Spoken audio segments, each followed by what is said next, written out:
When Aisha arrived, everyone had dinner. کله چې عایشه را ورسېدله ټولو خلکو خپل ډینر کړی و. We wanted to go back to Kalam because we had such a wonderful time.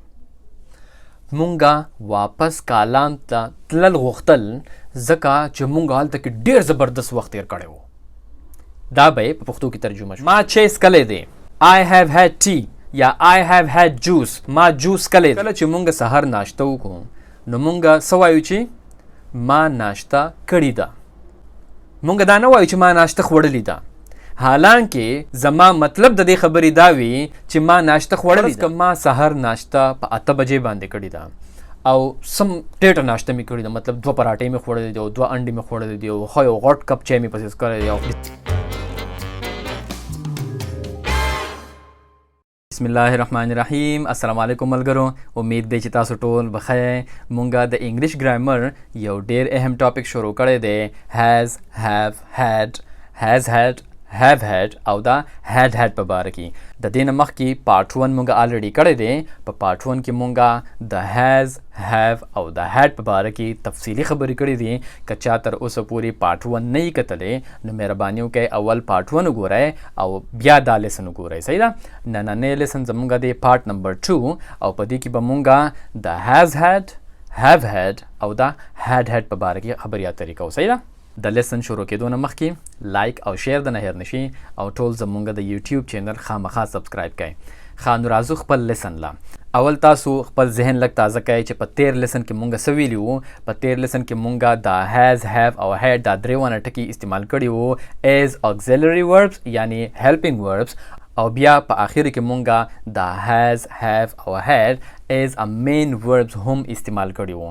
نو دا has او have دا as a main verb هم استعمالی دی شي او as an auxiliary verbs هم استعمالی دی شي. په تیر لیسن کې ما تاسو ته ویلي وو چې دا has have او had دا مونږه as a main verb استعمالولی شو کله چې مونږه د ملکیت په باره کې خبره کوو یعنی یو څیز زمونږ وي مونږ د یو څیز مالک یو یعنی I have a phone I have a car he has a house. دغه شان چې مونږ د ملکیت خبره کوو نو په دغه ټیم کې دا as a main verb استعمالیږي او که هغه د past خبره وي نو پای کې بیا had as a main verb استعمالیږي. I had a car زما سره یو گاډی وو او دغه شانتي مونږ په تیر لیسن کې دا هم کړي وو چې دا د ریلیشن دپاره یعنی د تعلق دپاره یا د رشتو دپاره هم دا as a main verb استعمالیږي. I have 2 brothers زما 2 ورونه دي یا I had 2 brothers زما 2 ورونه وو. نو دغه شانتي دا as a main verb د ریلیشن دپاره هم استعمالیږي. دا مونږ په تیر لیسن کې الریډي کړي دي. صحیح ده. نننی لیسن زمونږ دی د has had have had او دا had په باره کې. اوس زه چې کله هم تاسو ته ایکسپلینیشن شروع کوم د دې نو زما تاسو ته دا ریکویسټ دی چې زما خبرو ته په غور سره غوږ کېدوئ. که تاسو زما په اولني یو اگزامپل باندې پوه شوئ نو تاسو به په ټول لیسن باندې ښه په اسانه باندې پوهیږئ. صحیح ده. ښه اوس تاسو ته ما وویې چې دا has او have مونږه as a main verb استعمالولی شو. نو کله چې هم مونږه یو ټکي as a main verb استعمالولی شو نو بیا دا ضروري خبره ده چې د هغې به second form هم وي او د هغې به third form هم وي ځکه چې دا مونږه as a main verb استعمالو. د هغې وجه دا ده چې کله هم مونږ یو څیز as a main verb استعمالو نو بیا خو مونږ به first second او third form مونږ له ځکه لازمي دی چې کله به مونږ د present خبره کوو کله به مونږ د past خبره کوو کله به مونږ د future خبره کوو نو په هغې کې خو د verb مختلف forms استعمالیږي که نه. کله به د verb second form استعمالیږي کله به third form استعمالیږي کله به first form استعمالیږي. نو د دې وجې نه د has او د have زمونږ سره second او third form پکار دي. اوس د has او د have second او third form څه دي؟ د have second form دی had او د have third form دی had یعنی second او third form یو شانتی دي had. همدغه شانتی د has هم second او third form دی had. د دواړو second او third form یو شانتی دي. د هغې وجه دا ده چې د have او have اصل کې یو ټکی دی. د دې دواړو مقصد هم یوي د دې دواړو مطلب هم یوي خو صرف فرق دا دی چې have استعمالیږي د I, we, you, they او د plural سره او has استعمالیږي د he, she, it او د singular سره. نور د دوانو مقصد مطلب معنی هر څه یو شانتی دی نو ځکه د دې دوانو second form دی had او had. صحیح ده، یو شانتي سیکنډ فارم دی او یو شانتي ثرد فارم هم دی. خدا خوشو خبرې د دې د سیکنډ او ثرد فارم په باره کې. اوس راځو مونږه اصل خبرې لا د دې ځای نه تاسو ځان خصي وښکه یو پیر بیا. صحیح ده، دا has او have مونږه د مختلف کارونو دپاره استعمالولی شو. مطلب زما د خبرې دا دی چې په تیر لیسن کې مونږ دا استعمالوله د اونرشپ دپاره کنه او یا د ریلیشنشپ دپاره یا د ملکیت دپاره او یا د رشتو دپاره د تعلق دپاره هم مونږه has او have او had استعمالوو کنه. دغه شانتي دا has او have دا مونږ د نورو سیزونو دپاره هم استعمالولی شو او هغه نور سیزونه څه دي؟ خوړل او سکل او یا زمونږ چې کم ایکسپیرینس وي، زمونږ چې کومه تجربه وي په ماضي کې په پاست کې زمونږ په ژوند کې چې مونږ څومره وخت تیر کړی وي په هغې کې چې زمونږ څومره ایکسپیرینس شوي وي، مونږ څومره سیزونه زده کړي وي، د څومره سیزونو په باره کې مونږ ته پته وي، څومره کارونه مونږ کړي وي، هغه ټول زمونږ ایکسپیرینس راځي که نه. نو د هغې دپاره هم has او have is a main verb استعمالیږي. اوس زه تاسو په یو اگزامپل باندې پوهیوم، د دې اگزامپل نه ځان پوهه کوئ. صحیح ده، ګوره ما تاسو ته ووایې چې has او have د خوړلو دپاره استعمالیږي او د څکلو دپاره هم استعمالیږي. څنګه؟ اول په پښتو کې ځان په دې پوهیږئ. صحیح ده، کله چې مونږ سهار ناشته وکړو نو مونږ څه وایو چې ما ناشته کړې ده. مونږ دا نه وایو چې ما ناشته خوړلې ده، حالانکې زما مطلب د دې خبرې دا وي چې ما ناشته خوړلې ده، خو زه خوړلې ټکې نه استعمالوم. زه وایم ما ناشته کړې ده یا ما لنچ کړی دی یا ما ډینر کړی دی یا همدغه شانتي هغه ناشته کړې ده او مونږ ناشته کړې ده، مونږ لنچ کړی دی. نو تاسو وګورئ په دې ټایم کې مونږ وایو کړې ده، مونږ خوړلې ده نه وایو، خو مطلب زما د خبرې صحیح چې مونږ خوړلې ده، مونږ لنچ خوړلی دی، مونږ ناشته خوړلې ده، مونږ ډینر خوړلی دی، خو څوک دا نه استعمالوي. صحیح ده، که څوک وایي چې یاره ما ناشته خوړلې ده نو فقره صحیح ده، فقره غلطه نه ده، ما ناشته خوړلې ده صحیح خبره ده، خو څوک یې کوي نه دغه شانتي. زیات تر خلک وایي ما ناشته کړې ده. نو اوس تاسو وګورئ د خوړلو په ځای باندې په پښتو کې مونږ کوم ټکي استعمال کوو؟ کړې ده. دغه شانتي په انګلیش کې هم د خوړلو دپاره خو ټکی دی eat خوړل یا drink سکل او د eat سیکنډ فارم دی ate او ثرد فارم دی eaten. سو eat ate eaten او یا د drink فرست سیکنډ او ثرد فارم څه دی؟ drink drank drunk. نو دا خو شو د خوړل او سکل. خو کله چې مونږ په انګلیش کې وایو چې ما ناشته کړې ده نو مونږ وایو چې I have had breakfast، ما ناشته کړې ده.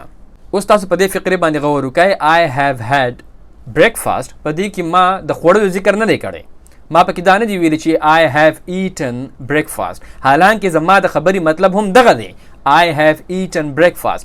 دا فقره هم صحیح ده که زه ووایم چې I have eaten breakfast. صحیح ده، eaten به ځکه راځي چې دا present perfect tense دی او په present perfect tense کې د verb third form استعمالیږي. نو ما ووی چې eaten، خو ما د دې په ځای باندې څه ووی I have had breakfast. نو ما په هغې کې بیا ووی چې ما ناشته کړې ده، خو زما مطلب یې دی خوړل. نو اوس په دې سنټنس باندې تاسو غور وکړئ. I have had breakfast په دې کې I خو دی سبجیکټ او چونکې دا present perfect tense دی نو ځکه د I we you دې سره خو have راځي که نه، نو ځکه زه وایم چې I have او بیا ما ویلی دی چې had breakfast، ما had استعمال کړی دی. had ما ولې استعمال کړی دی؟ had ما ځکه استعمال کړی دی چې had د have third form دی او په present perfect tense کې د verb third form استعمالیږي. I have had breakfast. نو دا had اصل کې have دی خو دا د هغې third form استعمال شوی دی. نو که فرض که ما دا د he she it دپاره یا د سینګولر دپاره استعمالوله نو ما به بیا وی چې he has had breakfast، ځکه چې د he she it او د سینګولر سره has راځي، د هغې سره به هم had راتلو ځکه چې د have third form دی had. صحیح ده، او مطلب یې څه دی؟ خوړل. اوس ټول پوینټ دغلته کې دی، په دې پوینټ باندې ځان پوهه کوئ. په دې سنټنس کې د had مطلب دی خوړل او یا سکل. I have had tea مطلب یې هم دا دی سکل، ما چای سکلی دی. I have had tea یا I have had juice، ما جوس سکلی دی. صحیح ده، نو په هغې کې هم مونږ had استعمالو خو د هغې مطلب به څه وي؟ سکل. او ګوره هم دا خبره مونږ په اردو کې هم دغه شانتې کوو، میں ناشتہ کر چکا ہوں. مونږ دا نه وایو چې میں ناشتہ کھا چکا ہوں، ہم ناشتہ کر چکے ہیں. نو دغه شانتي ګوره دا خبره په دریو وانو ژبو کې یو شانتي کیږي، په پښتو کې هم، په اردو کې هم او په انګلیش کې هم. خبره د خوړلو یا د سکلو وي، خو مونږ پکې د خوړلو یا د سکلو نوم نه اخلو، مونږ وایو کول. د کولو مطلب دا دی چې روټۍ خوړل او یا اوبه څکل. زما امید دی چې تر دې ځای پورې خو به تاسو په دې پوینټ باندې پوه شوي یئ. ښه، اوس تاسو ماته دا ووایئ چې دا زه چې کله وایم چې ما ناشته کړې ده، دا څنګه پریزنټ پرفیکټ ټینس دی؟ ولې زه وایم چې I have یا he has؟ نو دا ځکه پریزنټ پرفیکټ ټینس دی. فرض که ما سحر ناشته په 8 بجې باندې کړې ده او سم ټیټه ناشته مې کړې ده، مطلب 2 پراټې مې خوړلې دي او 2 انډې مې خوړلې دي او ښه یو غټ کپ چای مې پسې څښلی دی او خېټه مې ښه ټیټه ډکه شوې ده، موړ یم، بالکل موړ یم، صحیح ده. په 8 بجې باندې ما ځان ښه صحیح موړ کړی دی. فرض که په 9 بجې باندې بل یو کس چرته ناشته کوي، یا په دفتر کې او یا په کور کې زما رور ناشته کوي او ما ته وایي چې راځه زما سره ناشته وکړه. نو زه په هغه ټایم کې هغه ته څه وایم؟ یعنې ما خو اوس یو ګنټه مخکې ځان ښه ټیټ فل کړی و، صحیح ده. نو په 9 بجې خو زه بیا واپس نه وږی کېږم که نه، نو زه هغه ته بیا څه وایم چې ما ناشته کړې ده. نو اوس دا بیا پریزنټ پرفیکټ ټینس دی. ولې؟ ځکه چې ما ناشته کړې ده په 8 بجې باندې او اوس دی 9 بجې. اوس زما دا اکشن شروع شوی په ماضي کې و په 8 بجې باندې، صحیح ده، او اوس دی 9 بجې. نو د هغه اکشن کم چې ما په 8 بجې باندې شروع کړی دی، د هغې اثرات تر اوسه پورې شته دی. زه اوس هم نه یم وږی، یو ګنټه پکې تېره شوې ده، زما د اکشن شروع شوی په 8 بجې باندې و، تر 9 بجو پورې ټایم راورسېدو، اوس هم د هغې اثرات شته دی، ځکه چې زه اوس هم نه یم وږی.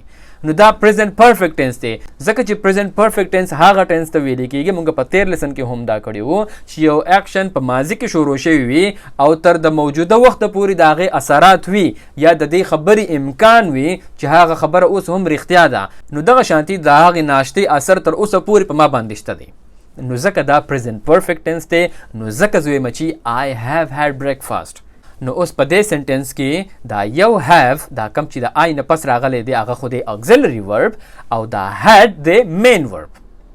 نو د دې وجې نه کله چې بیا مونږ د دې فقرو نیګیټیو سنټنسز جوړو چې ما ناشته نه ده کړې I haven't had breakfast، نو بیا هغه not به د auxiliary verb سره راځي، د اولنی have سر به راځي یا به د has سر راځي. که مونږ د he she it په باره کې خبره کوو نو not به د has سر راځي. که د I we you they او د plural دپاره خبره کوو نو هغه به بیا د have سر راځي، د auxiliary verb سره به not راځي. مونږ داسې نشو ویلی چې I have had not breakfast، هغه بیا بالکل غلط راځي، ځکه چې تاسو د main verb سره not نشئ لګولی، هغه به راځي د auxiliary verb سره. صحیح ده، دا هم یو ډېر اهم پوینټ دی، دا هم په خپل ذهن کې کېدوئ. صحیح ده. اوس دا خو ما تاسو ته خبرې وکړلې د خوړلو او د څکلو چې د هغې دپاره had راځي، صحیح ده. اوس ما تاسو ته دا هم ویلي چې د ایکسپیرینس د تجربې کم چې ستا په ماضي کې تجربه شوې وي د هغې دپاره هم had راځي، څنګه چې همدا د خوړلو او د څکلو دپاره راغلی دی. مونږ دلته کې خوړل او څکل یاد نه کړله، مونږ had یاد کړو، کول یاد کړله، خو د هغه کولو مطلب دا دی چې خوړل او یا څکل. نو دغه شانتي مونږ د ایکسپیرینس دپاره هم ویلی شو. فرض که زه تاسو له یو اگزامپل در کوم، زه فرض که یو سنټنس وایم چې he has had 5 jobs in 3 years، هغه په 3 کالو کې 15 جابونه کړي دي. دا یو خبره زه کوم، هغه په 3 کالو کې 15 جابونه کړي دي، صحیح ده. نو دا دی present perfect tense، ځکه چې ما ویلی دي چې کړي دي، د هغه دا جوابونه شروع شوي 3 کاله مخکې دي، ځکه چې ما ویلي چې په 3 کالو کې یې جوابونه 15 کړي دي، صحیح ده. نو دا جوابونه د هغه شروع شوي 3 کاله مخکې دي، خو تر اوسه پورې د هغې اثر شته دی، ځکه چې زه وایم چې کړي دي. کیدای شي چې په دغه جوابونو کې هغه اوس هم یو جواب کوي. نو دا اکشن شروع شوی 3 کاله مخکې و، خو تر اوس وخت پورې هم د هغې اثر شته دی. خو ما سنټنس څه ووی چې he has had 5 jobs in 3 years. ما څه ووی he has had present perfect tense دی، نو ځکه ما ویلی دی چې he has، او یا زه ویلی شم چې I have had 5 jobs in 3 years. که د I we you دی کې صحیح نو هغې سره به have راځي که نه، نو دا خو شو present perfect tense. او بیا پکې ما had استعمال کړی دی، ځکه چې په present perfect tense کې د verb third form استعمالیږي او دا had بیا د have third form دی. خو په دې سنټنس کې د دې had څه مطلب دی؟ مطلب دلته کې د دې had دی worked. He has worked 5 jobs in 3 years. اصل فقره به دغه وه، خو مونږ دلته کې د ورډ په ځای باندې هیډ استعمال کړی دی، څنګه چې مونږ د خوړلو په ځای باندې د ایټن په ځای باندې یا د ډرنک په ځای باندې هیډ استعمال کړی و، همدغه شانتې په دې سنټنس کې د ورډ په ځای باندې هم هیډ راغلی دی او دا زمونږ پاست ایکسپیرینس دی، دا زمونږ د ژوند تجربه شوې ده که نه چې په 3 کالو کې په تیر 3 کالو کې ما 15 جوابونه کړي دي یا هغه 15 جوابونه کړي دي، نو دا خو یو قسم له ایکسپیرینس دی د پاست که نه، نو په هغې کې هم د هغې په ځای باندې هم هیډ راغلی دی. صحیح ده؟ نو دغه شانتې د دې ټولو دپاره د خوړلو دپاره او د څکلو دپاره د ایټ ډرنک او د ایکسپیرینس کوم چې پاست د ژوند ایکسپیرینس تیر شوي د هغې دپاره مونږ هیډ استعمالو ایز ا مین ورب او مطلب د هغې دغه وي چې خوړل، سکل او یا پاست ایکسپیرینس. صحیح ده؟ نو دا خو پریزنټ پرفیکټ ټینس. خو اوس مونږ زړه خبره کوو، داسې خبره کوو چې هغه چېرته مخکې تیر شوي د هغې د موجوده وخت سره څه تعلق نه وي، نو هغه بیا پاست پرفیکټ ټینس خبره شوله، نو په هغه ټایم کې به بیا مونږ هیډ استعمالو، ځکه چې په پاست پرفیکټ ټینس د ټولو سبجیکټ سره مونږ په تیر لیسن کې دا کړي وو، د ټولو سبجیکټ سره آی وی یو دی هی شي اټ سینګولر پلورل د ټولو سبجیکټ سره هیډ راځي که نه، نو کله چې هم بیا دغه شانتي یو کار وي یا خوړل وي یا سکل وي یا زمونږ د پاست ایکسپیرینس وي او مونږ چاته د هغې په باره کې خبره کوو خو هغه صرف د پاست خبره وي، نو په هغې کې به بیا هیډ راځي، بیا به هیز هیډ او یا هیو هیډ نه راځي. صحیح ده؟ مثال په طور ما یو 3 ورځې مخکې په یو ځای کې چېرته ناشته کړې ده، صحیح ده، او ډېره ښکلې ناشته مې کړې او زما ډېره زیاته خوښه شوې وه، خو دا ناشته ما 3 ورځې مخکې کړې ده. اوس زه 3-4 ورځې پس چاته د هغې ناشتې په باره کې ذکر کوم چې یاره ما هلته کې سهار وختي مطلب پراټې خوړلې وې او ډېره ښکلې ناشته مې کړې وه او زما ډېره زیاته خوښه شوې وه، ما څه ووې ښکلې ناشته مې کړې وه، ما ناشته کړې ده نه دی ویلې، که ما ویلې وي چې ما ناشته کړې ده نو هغه خو به بیا پریزنټ پرفیکټ ټینس و. اوس زه دا خبره چاته 3-4 ورځې پس کوم نو هغه خو بیا صرف د ماضي خبره شوله، نو بیا به زه وایم چې ما ناشته کړې وه یا ما ډینر کړی وو یا مونږ چای څکلي وه یا مونږ تجربه حاصله کړې وه یا مونږ جوابونه کړي وو، اوس زه هغه جوابونه نور نه کوم، نو د هغه خبرې بیا د موجوده وخت سره سکار نشته دی، نو دا بیا شو پاست پرفیکټ ټینس. نو که فرض که زه چاته بیا د هغې ناشتې په باره کې خبره کوم چې ما ډېره ښکلې ناشته کړې وه یو څو ورځې مخکې، نو هغه به بیا زه څنګه ویم I had such a wonderful breakfast، ما ډېره زبردسته ناشته کړې وه، نو بیا به څه راځي I had، نو په هغې کې بیا دا یو هیډ د آی خو سبجیکټ دی، د آی نه پس چې دا کم هیډ راغلی دی دا دی اکزلري ورب، ځکه چې دا د پاست پرفیکټ ټینس خبره ده او په پاست پرفیکټ ټینس کې د ټولو سبجیکټ سره هیډ راځي، او دا دویم هیډ دا اصل کې د هغه هیو تھرڈ فارم دی، ځکه چې په پاست پرفیکټ ټینس کې هم د ورب تھرڈ فارم استعمالیږي، نو ځکه زه وایم چې I had such a wonderful breakfast، ما ډېر زبردسته ناشته کړې وه. صحیح ده؟ زما امید دی چې په دې پوینټ باندې به پوه شوي یې، همدغه شانتې دا پوینټ د سکلو دپاره هم دی I had such a nice juice، ما څومره ښه جوس سکلی و. صحیح ده؟ ځکه چې زړه خبره ده. دغه شانتې د ایکسپیرینس دپاره به هم had راځي I had 5 jobs، ما 15 جوابونه کړي وو. صحیح ده؟ چا سره زه دا خبره کوم او صرف د ماضي خبره یې د موجوده ټایم سره یې کار نه یي، نو په هغې کې به بیا had راځي. صحیح ده؟ نو په دې کې چې هم تاسو بیا کله نیګیټیو سنټنسز جوړوئ نو د اکزیلري ورب سره به ناٹ راځي. صحیح ده؟ I hadn't had د اولني had نه پس به ناٹ لګي، I had ناٹ نشي راتلی، نو دا پوینټ هم په خپل ذهن کې همیشه یاد ساتئ. صحیح ده؟ ښه اوس زه تاسو ته یو ډېر اهم پوینټ ایکسپلین کول غواړم. صحیح ده؟ فرض کا په ماضي کې په پاست کې 2 کارونه شوي وي، 2 اکشنز شوي وي، نو کله چې بیا مونږ د هغه 2 کارونو د هغه 2 اکشنز په باره کې مونږ چاته ذکر کوو، چا سره خبره کوو، نو هغه به مونږ څنګه کوو؟ دا ډېر ټریکی پوینټ دی، دې پوینټ ته په غور سره غوږ کېدوئ. صحیح ده؟ د یو اگزامپل نه به زه تاسو پوه کوم. فرض که تاسو کالام ته چکر لتلی وئ، صحیح ده؟ په کالام کې تاسو ښه انجوایمنټ وکړو، کله غرونو ته خیژئ او کله زانګوګانو ته خیژئ، کله ونو ته خیژئ. صحیح ده؟ سنو فال مو لیدو، ډېر انجوایمنټ مو وکړو، ټوله ورځ تاسو ښه انجوای کړله. تاسو بیا د کالام نه یعنی ماښام ټایم و فرض کوو تاسو واپس کور ته راځئ او تاسو سوات ته راورسېدئ. صحیح ده؟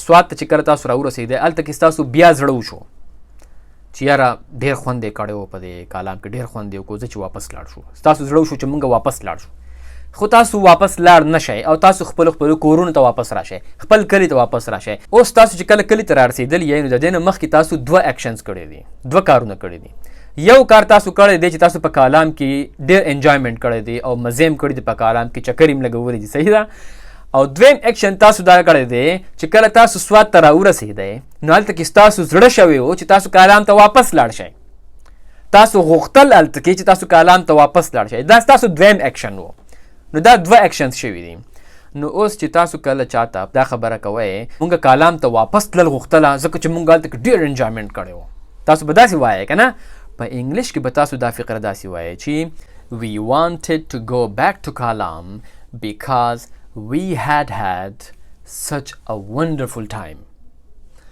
مونږه واپس کالام ته تلل غوښتل ځکه چې مونږ هلته کې ډېر زبردست وخت تېر کړی و دا به په پښتو کې ترجمه شوله صحیح ده نو اوس دې سنټنس ته غور وکړئ ښه صحیح 2 اکشنز شوي دي یو اکشن شوی دی چې مونږ کالام کې انجوایمنټ کړی دی دویم اکشن شوی دی چې زمونږ واپس زړه شوی و چې مونږ کالام ته واپس لاړ شو په دې دواړو اکشنز کې اول اکشن کم یو شوی دی اول خو مونږ په کالام کې انجوایمنټ کړی دی که نه زمونږ کالام ته د واپس تلو زمونږ چې کله زړه شوی و نو هغه خو بیا زمونږ وروسته شوی و که نه مونږ چې کله سوات ته رارسېدلي وو نو زمونږ زړه شوی و چې مونږ کالام ته واپس لاړ شو اول زمونږ اکشن و په کالام کې انجوایمنټ کول نو کم یو کار چې هم اول شوی وي د هغې ذکر به مونږ کوو په پاست پرفیکټ ټینس کې دواړه اکشن زاړه اکشنز دي دواړه په ماضي کې شوي دي زمونږ په کالام کې انجوایمنټ هم د ماضي خبره ده په ماضي کې شروع شوي و په ماضي کې ختم شوي ده او زمونږ په سوات کې د دوباره کالام ته د تلو زړه کېدل دا هم په ماضي کې شوي ده خو هغه خبره هم ختمه شوي ده دواړه د ماضي خبرې دي د موجوده وخت سره د دواړو څه کار نشته دی نو په دې دواړو کې چې کم اکشن اول شوی وي هغه به مونږ کوو په پاست پرفیکټ ټینس کې او کم اکشن چې د هغې نه وروسته شوی وي هغه به مونږ کوو په پاست سمپل ټینس کې په پاست انډیفینټ ټینس کې همیشه صحیح ده دا خبره یاد ساتئ چې کله 2 اکشنز په ماضي کې شوي وي او د هغې د موجوده وخت سره څه تعلق نه وي نو اوس په دې دواړو اکشن کې چې کله مونږ سوات ته راورسېږو زمونږ زړه شوی و نو هغه به مونږ په پاست سمپل ټینس کې کوو که نه نو ځکه زه وایم چې we wanted to go back to Kalam مونږ غوښتل چې مونږ کالام ته واپس لاړ شو نو دلته کې ما څه ووی we wanted دا پاست سمپل ټینس دی پاست انډیفینټ ټینس دی we wanted د want سیکنډ فارم دی ځکه چې په پاست سمپل ټینس کې د ورب سیکنډ فارم استعمالیږي so we wanted to go back to Kalam because we had such a wonderful time ځکه چې مونږ ډېر زبردست ټایم تیر کړی و نو په هغې کې به څه راځي زمونږ دا ایکسپیرینس په کالام کې شوی و نو د هغې دپاره ما ووایي چې we had ځکه چې په پاست پرفیکټ ټینس کې د ټولو سبجیکټ سره هیډ راځي نو د وی سره به هیډ راځي نو دا اولنی هیډ اکزیلري ورب دی او دا دویم هیډ we had دا دویم هیډ د ورب تھرډ فارم دی نو څه به راځي we wanted to go back to Kalam because we had such a wonderful time نو زما امید دی چې تاسو په دې اگزامپل باندې پوه شوي یئ نو دا خو صرف د ایکسپیرینس لپاره ما تاسو له اگزامپل درکو که نه همدا ټوله خبره یعنی چې کله 2 اکشن شوي وي او کم چې اوله اکشن شوي وي نو هغه به مونږ په پاست پرفیکټ ټینس کې کوو او کم چې ورپسې اکشن شوي وي هغه به مونږ په پاست سمپل ټینس کې کوو همدا خبره د خوراک دپاره هم دی او د څکلو دپاره هم دی مثال په طور زه یو سنټینس وایم چې when Aisha arrived everyone had dinner کله چې عایشه را ورسېدله ټولو خلکو خپل ډینر کړی و دا هم دغه شانتي سچویشن دی دا کم چې د کالام دا ټوله قصه ما تاسو ته وکړله یعنی 2 اکشن شوي دي یو اکشن دا شوی دی چې عایشه را رسېدلې ده when Aisha arrived کله چې عایشه را ورسېدله او دویم اکشن دا شوی دی everyone had dinner ټولو خلکو خپل ډینر کړی و خپله د ماښام روټۍ خوړلې وه 2 اکشن شوي دي نو اوس په دې دواړو کې اول اکشن کم یو شوی دی مونږ چې کله دا خبره کوو چې عایشه را ورسېدله نو ټولو خلکو روټۍ خوړلې وه هغې ته هېڅ هم نه پاتې شوي غریبي ته صحیح ده نو په دې کې اوله اکشن کم یو شوی دی اوله خلکو روټۍ خوړلې وه که نه عایشه خو وروسته را رسېدلې وه نو په دې کې اوله اکشن چې کوم یو شوی دی یعنی خلکو روټۍ خوړلې ده نو هغه به بیا مونږ کوو په پاست پرفیکټ ټینس کې او د عایشې را رسېدلو ذکر به مونږ کوو په پاست سمپل ټینس کې نو ځکه زه وایم چې when Aisha arrived نو دا دی پاست سمپل ټینس Aisha arrived د عایشه سره سیکنډ فارم د ورب راغلی دی د arrive هغه دی arrived when Aisha arrived everyone had dinner کله چې عایشه را ورسېدله ټولو خلکو روټۍ خوړلې وه د ماښام روټۍ خوړلې وه ډنر یې کړی و نو په دې ټیم کې هم د دې had مطلب دی خوړل صحیح ده خو تاسو ته ما ویلي و چې د خوړلو دپاره هم had ټکې استعمالیږي او د څکلو دپاره هم دغه شان سچویشن دی صحیح ده نو زما امید دی چې تاسو به په دې باندې پوه شوي وئ دا زمونږ و نننی لیسن او د دې سره زمونږ دا لیسن کمپلیټ شو زما امید دی چې انشاءالله تاسو به له دې نه ډېر څه زده کړي وي او تاسو که فرض که په دې باندې اوس هم څوک نه یې پوه شوي نو تاسو په کمنټس کې لیکلی شئ انشاءالله زه به کوشش کوم چې ټول ته د هغې جواب ورکړم انشاءالله په نیکسټ ویډیوز کې به د یو نوي ټاپک سره راځو لایک او شیر د نه هیر نشي او ټول زمونږ د یوټیوب چینل خامخا سبسکرایب کړئ ټول د خپل ځان ډېر خیال ساتئ د الله په امان